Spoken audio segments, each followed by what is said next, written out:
Hello les Ops, j'espère que vous êtes en pleine forme. En tout cas, je suis content de vous retrouver dans ce nouveau podcast, Mental Ops, le podcast, qui est destiné aux membres des forces de l'ordre, aux militaires, aux membres d'unités opérationnelles. Aujourd'hui, on va parler toujours du même thème, les tests de sélection, pour rentrer dans les unités dites spécialisées, GIGN, RAID, BRI. On va parler des unités spécialisées de l'armée de terre. Et je parle aussi, quand je parle des tests de sélection, des unités dites intermédiaires, le PSIG, la BAC, les PSIG-Sabre, etc., etc. Donc, dans le podcast précédent, on a vu qu'avant même de se dire « je vais préparer les tests », il fallait savoir qu'en intégrant une unité spécialisée, il y avait autant de prix à payer que d'avantages.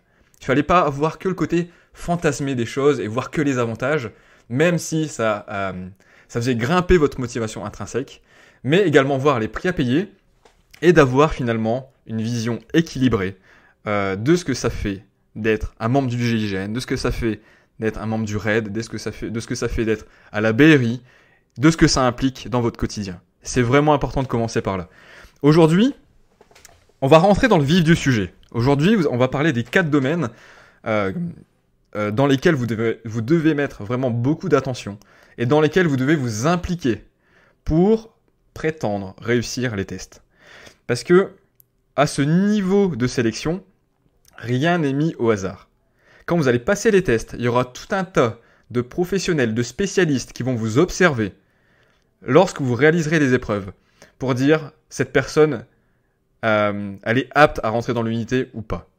Donc ils vont se baser sur plusieurs critères et notamment sur les 4 domaines que je vais vous parler là maintenant. Et de quoi je retire cette expérience ? Déjà de mes formations de préparation mentale, donc notamment je suis formé maître praticien en PNL, je suis formé en hypnose, je me suis formé en préparation mentale, dans le coaching, mais également du terrain avec les accompagnements que j'ai réalisés à la brigade de recherche et d'intervention de la préfecture de police de Paris, de mes différents accompagnements pour les forces de l'ordre. Et voilà, je pense que vous pouvez vous appuyer en tout cas sur ce que je vais vous dire dans cette vidéo pour préparer déjà vos tests. D'accord ? Alors bien sûr, là dans les vidéos, je vais vous partager grosso modo la ligne à tenir. Et si vous êtes motivé, vous avez déjà quelque chose de bien tracé en suivant les podcasts. Bien sûr, si vous voulez aller plus loin par la suite, je propose une formation Mental Ops Expert qui permet de travailler, c'est une formation en groupe qui est dédiée aux personnes qui veulent préparer des tests de sélection. Et là, ensemble, pendant 3 mois, et même plus, pendant 9 mois pendant l'année, parce qu'en fait, vous pouvez refaire la formation une fois gratuitement, c'est là où on travaille ensemble pour préparer vos tests. D'accord ? Mais encore plus loin. Mais ce que je veux dire, c'est que déjà, dans cette vidéo, mettez-y de la valeur, parce que ce que je vais vous dire, c'est vraiment la base de la base. D'accord ? Si vous voulez préparer des tests de sélection. Alors, c'est quoi les 4 domaines dans lesquels vous devez vraiment mettre de l'attention pour vous préparer ? Le premier, forcément, et ça c'est le domaine qui cache un peu tous les autres quand vous voulez vous préparer, c'est le domaine de la préparation physique. Donc pourquoi c'est important de vous préparer physiquement ? Parce que dans les épreuves, on va vous demander d'avoir un bon cardio. On va vous demander de faire des sacrées compétences, des performances aux agrès, les pompes, les tractions, les montées de cordes, pas mal de trucs comme ça. On va également vous solliciter avec de faire des exercices physiques, avec de l'équipement sur vous. On va vous demander par exemple de faire des squats avec tout l'équipement sur vous. On va vous demander de courir avec l'équipement. On va vous demander de porter des boucliers, etc. Ça demande une endurance et une force physique qui est quand même considérable. Et la préparation physique, ça demande plusieurs mois, voire plusieurs années selon d'où vous partez, pour être prêt pour des tests de sélection de type RAID, BRI, GIGN. Voilà, ça c'est quelque chose d'important. Pour le niveau intermédiaire, pour des unités intermédiaires, forcément, ça demandera moins d'efforts, mais ça demandera quand même beaucoup de conditions physiques pour réussir les tests. Si vous voulez être dans les meilleurs, si vous voulez pas passer pour un flanc, je vous invite vraiment à mettre de l'importance sur le physique. C'est important. Donc, pour la préparation physique, moi, je peux pas vous préparer au niveau physique, j'ai pas les diplômes, j'ai pas plein de choses, même si j'ai plein d'idées pour vous préparer physiquement. Je vous invite à voir par exemple, donc je connais pas la personne, mais ça m'a l'air d'être quelque chose de sérieux, c'est avec David d'Invictus Physical Coaching, il est spécialisé dans les forces de l'ordre et je pense que c'est un bon plan, même si ça demande de l'investissement pour vous préparer dans les tests. Je pense que c'est important. Donc ça, c'est le premier domaine, le domaine physique. Le deuxième domaine, c'est le domaine tactique. Le domaine stratégique. Tactique ou stratégique, c'est vous qui décidez le mot que vous voulez utiliser. C'est pour la préparation des tests, comment vous allez établir votre plan d'entraînement. Qui est-ce que vous pouvez contacter, qui est peut-être dans une de ces unités dans lesquelles que vous voulez intégrer, qui peut vous donner des renseignements sur comment se passent les tests, sur comment lui s'est préparé, et qu'est-ce que vous allez mettre en place le premier mois, le deuxième mois, le troisième mois, le quatrième mois, le 10e mois de votre préparation. Ça, c'est le côté stratégique, c'est l'établissement de votre plan d'action. C'est comment vous allez recueillir des informations sur qu'est-ce qui va se passer dans les tests, à quoi je dois m'attendre. Et vous allez encore voir, en fait, avec le dernier podcast, en sachant tout ce qui vous attend, est-ce que, encore une fois, vous êtes prêt à payer le prix? Est-ce que vous voyez encore assez les avantages? Et vous dites, ces tests, j'ai envie de les passer parce que cette unité, c'est quelque chose de tellement important pour moi que je suis prêt à payer le prix de faire cette préparation. Et il y en a plein qui arrivent à faire la préparation, donc pourquoi pas vous? Il y a des dizaines, des centaines, peut-être des milliers de personnes qui ont réussi à faire ces tests. Donc pourquoi pas toi? Pourquoi pas toi si le fait d'intégrer une unité de haut niveau au service de la population, une unité d'élite, c'est quelque chose qui est vraiment important pour toi. Mais il faut que tu sois prêt à payer le prix. Donc ça, c'est le deuxième domaine, le domaine tactique, le domaine stratégique. Comment est-ce que je vais mettre en place mon plan d'entraînement? Comment est-ce que je vais me préparer vraiment à fond dans les tests? Qu'est-ce que je vais faire chaque jour? Les rituels? Qu'est-ce que je vais faire chaque semaine? Et comment je vais perdurer dans le temps? Comment je vais faire que je vais garder cette motivation? C'est le domaine stratégique. Ok?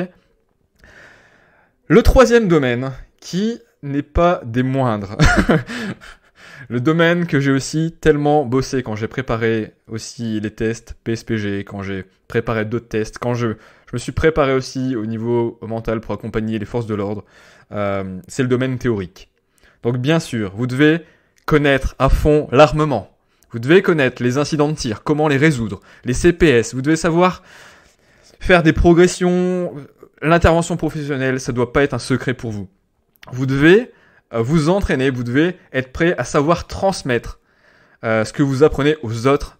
Si vous savez transmettre ce que vous apprenez, ça veut dire que déjà vous avez passé le niveau supérieur. Vous devez être fluide quand vous faites des progressions. Vous devez répondre du tac au tac quand on vous demande un texte de loi sur le monotage, quand est-ce que vous avez le droit de tirer avec la légitime défense ou non, etc.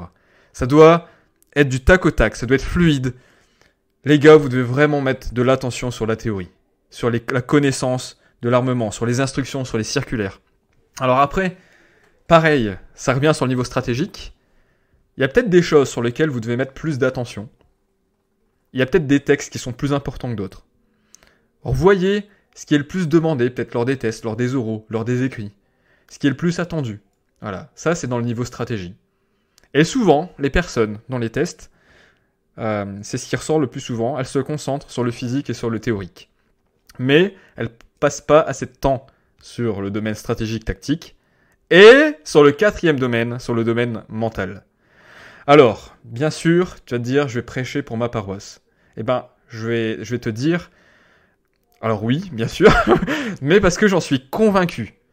Le domaine mental est un des domaines prioritaires sur lequel tu dois mettre ton accent pour passer ce genre de test. Pourquoi? Pour avoir assisté à la sélection de candidats dans des unités spécialisées, je peux te confirmer que dans la majorité des tests, il y a un spécialiste, un psychologue, ou plusieurs psychologues qui regardent un seul candidat pour savoir en fait si tu sais gérer ton stress, si tu sais gérer tes émotions, si tu es maître de toi-même, si tu as assez confiance en toi, si voilà, tout ce qui est lié au niveau de la maîtrise de soi, eh ben si tu es droit dans tes bottes. Et il y a tellement de personnes qui se préparent à fond au niveau physique, ils vont mettre 1 an, 2 ans à se préparer physiquement, ils vont connaître quasiment tout au niveau théorique, et on les voit dans les tests, parce qu'il y a une situation inattendue, parce que à l'oral, il y a un membre du jury qui leur dit quelque chose qui les perturbe, ils perdent leurs moyens, ils sont stressés, et il s'écroule. Et ça, c'est dommage parce que il suffit parce qu'il y a tellement d'observateurs autour de vous dans les tests de sélection que vous perdiez vos moyens, que toute la préparation que vous avez fait auparavant, elle ne sert à rien. Parce qu'ils vont vous dire, lors de l'entretien psychologique ou lors de l'entretien au jury, regardez, vous ne savez pas maîtriser vos émotions. Vous savez, pour entrer, les membres du GIGN, les membres de la BRI, les membres du RAID, quand ils interviennent, si ils se mettent dans un état comme ça, vous mettez en danger toute la colonne d'assaut. Vous pouvez mettre en danger les personnes, les otages, les personnes que vous devez aller secourir. Et voilà. C'est dommage vraiment, je trouve, de louper une préparation à cause du domaine mental. Donc la préparation mentale, c'est quoi ? C'est travailler sur votre motivation intrinsèque, c'est travailler sur votre confiance en vous, sur vos croyances limitantes, c'est travailler sur votre maîtrise de vous-même, c'est vraiment important dans ce moment-là, sur votre maîtrise du stress, la gestion du stress. C'est également obtenir des qualités, grâce aussi au domaine physique, tactique et théorique, sur développer votre rusticité, vous aguerrir, c'est développer votre résistance au froid, c'est plein de trucs comme ça. Et ça, c'est des qualités que vous allez développer dans les 4 domaines. Mais si vous laissez un de ces 4 domaines de côté, eh ben c'est comme si vous faisiez voler un avion avec une seule aile. Ça va pas, d'accord ? Donc le propos de ce podcast, c'est simplement aujourd'hui de vous dire, prenez une feuille et découpez-la en 4. Sur chaque partie chaque morceau, des 4 papiers, vous mettez le domaine physique, le domaine tactique ou stratégique, le domaine théorique, le domaine mental, et vous listez les premières actions que vous voulez faire dans ça. Et moi, ce que je vous invite, déjà, ça a commencé par le domaine stratégique. Savoir qui vous pouvez contacter. Vous avez bien des collègues autour de vous qui connaissent d'autres collègues, etc. Et pour savoir vous mettre en relation avec une personne qui a réussi les tests. Même avec plusieurs personnes. C'est bien d'avoir plusieurs points de vue. Et voilà. Ce que je vous invite, c'est à commencer par ça. À noter ensuite les actions sur chaque bout de papier. Et puis, débuter votre préparation en mettant de l'importance dans les 4 domaines. C'est important, les gars. Voilà. C'était mon propos d'aujourd'hui. Si tu as des questions sur la formation Mental Ops Expert, je t'invite à me contacter directement par message, soit sur la page Facebook, soit par mail à contact@mentalops.fr. Et je serai disponible pour répondre à toutes vos questions. Allez, à très vite. Bye bye.